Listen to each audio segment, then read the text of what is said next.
anda, literasi bahasa merupakan cakupan daripada semua keterampilan bahasa, iaitu termasuklah kemahiran bertutur, kemahiran mendengar, kemahiran menulis serta kemahiran membaca.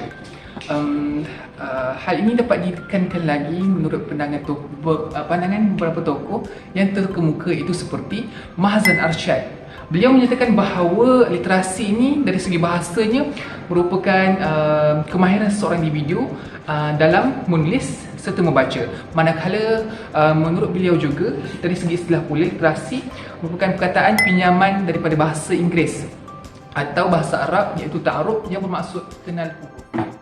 Menurut laporan yang telah dikeluarkan oleh Esrawani, didapati statistik yang telah dilaporkan oleh KPM menyatakan bahawa terdapat seramai 175,304, iaitu seramai 175,304, yakni bersamaan dengan 13% orang kanak-kanak tidak tahu untuk membaca.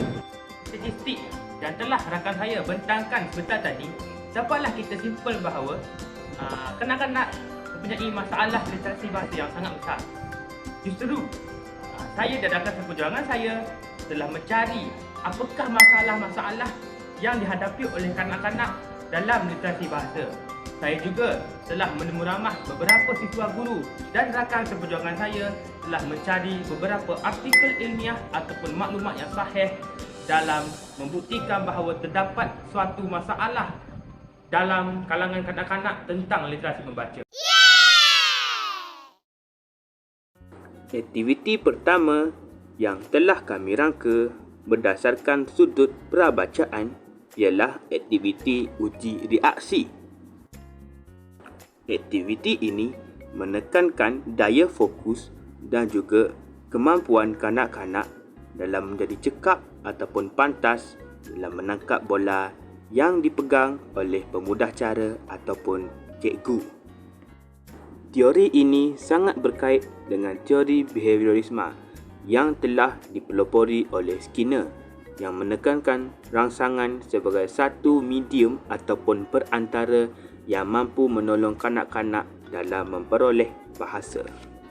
Jelaslah bahawa aktiviti uji mata ini merupakan satu kaedah pembelajaran yang menyeronokkan dan mampu membuatkan pelajar terhibur, di samping mampu menolong kanak-kanak yang mempunyai masalah dalam penglihatan.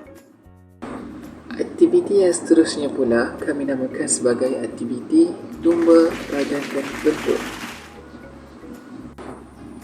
Dalam pada itu, aktiviti ini kami jalankan di kawasan luar bilik darjah. Hal ini kerana bagi meningkatkan suasana pembelajaran yang lebih efektif.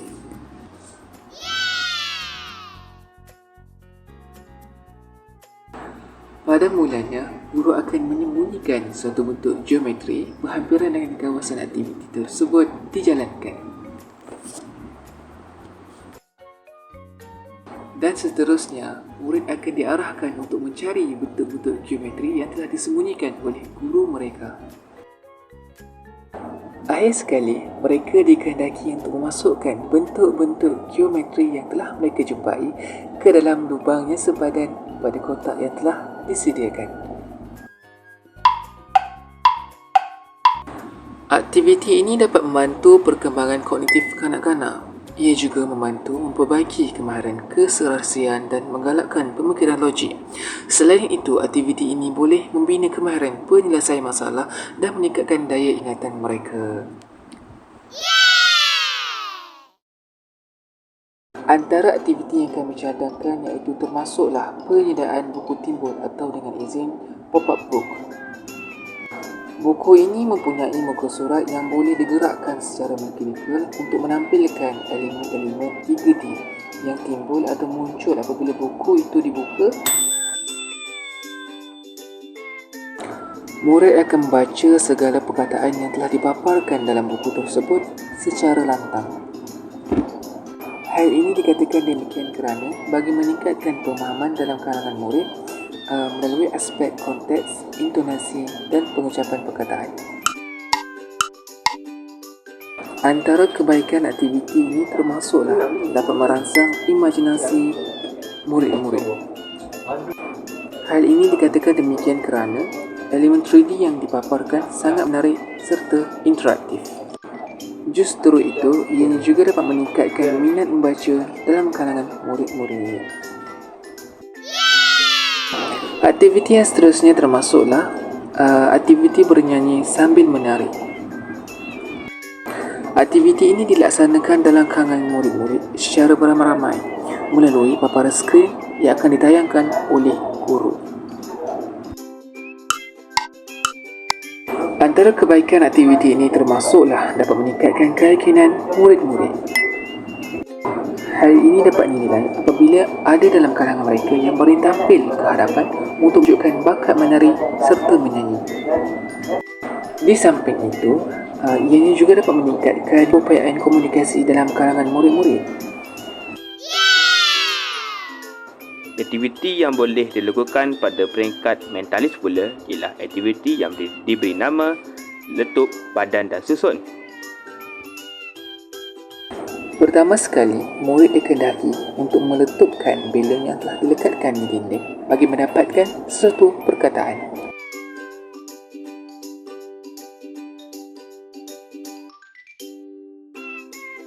Kemudian, murid akan menampalkan perkataan tersebut pada tempat kosong yang dipaparkan pada papan layar.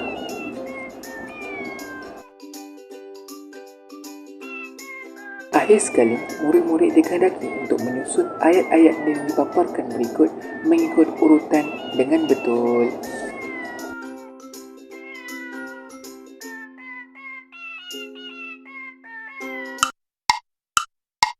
Aktiviti letup badan dan susun merupakan sebuah kaedah pembelajaran yang boleh dikatakan menyeronokkan dan mampu merangsang murid-murid dalam minat mereka untuk belajar membaca secara mendalam. Aktiviti ini juga merupakan suatu inisiatif yang boleh membantu murid untuk memahami ayat dengan mudah. Hal ini juga membantu murid dalam memahami suatu ayat serta dapat menyusunnya secara teratur dan sistematik. Artinya, setelah mereka memadangkan perkataan pada ayat, mereka akan menyusunnya secara tepat dan secara bernas. Aktiviti yang seterusnya ini berkonsepkan digital, di mana permainan ini dinamakan sebagai permainan papan digital atau lebih saintifiknya kami namakan sebagai dam literasi. Permainan papan digital ini merupakan hasil ciptaan kami sendiri. Pada awalnya, murid dikehendaki untuk menekan simbol dadu bagi menggerakkan karakter yang dipilih. Seterusnya, apabila karakter tersebut terhenti di papan yang bertulis "Sila tekan tanda soal", maka murid dikehendaki untuk menekan tanda soal yang berada di tengah papan digital tersebut bagi melaksanakan aktiviti membaca yang telah disediakan. Namun, sekiranya karakter tersebut terhenti di papan yang mempunyai gambar sesuatu haiwan, maka murid dikehendaki untuk menekan gambar tersebut yang akan memaparkan suatu teks untuk mereka baca. Antara kebaikan permainan papan digital ini termasuklah dapat meningkatkan keterampilan kognitif, mengurangkan stres dan dapat digunakan sebagai alat pendidikan yang efektif. Tambahan itu, permainan ini juga bersifat kompetitif di mana murid-murid dapat bersaing antara satu sama lain untuk menamatkan permainan ini. Permainan ini secara tidak langsung dapat meningkatkan pemahaman mereka tentang suatu perkara yang mereka baca. Dan terang lagi bersudut, kita dapat lihat bahawa terdapat banyak solusi dan juga inovasi yang boleh kita lakukan. Kita boleh mengambil inspirasi daripada berbagai-bagai teori ataupun berbagai-bagai bahan yang mampu untuk membantu seseorang pelajar. Intihannya, kita sebagai seorang pengajar pada suatu masa nanti haruslah bersifat inovatif dan juga berfikiran sangat kreatif. Agar apa? Agar murid-murid dapat tertarik akan pembelajaran kita dan kita juga dapat mengajar dan menerapkan ilmu pada murid-murid dengan lebih mudah dan juga lebih membuatkan mereka faham dengan lebih padu. Sekian daripada kami, terima kasih.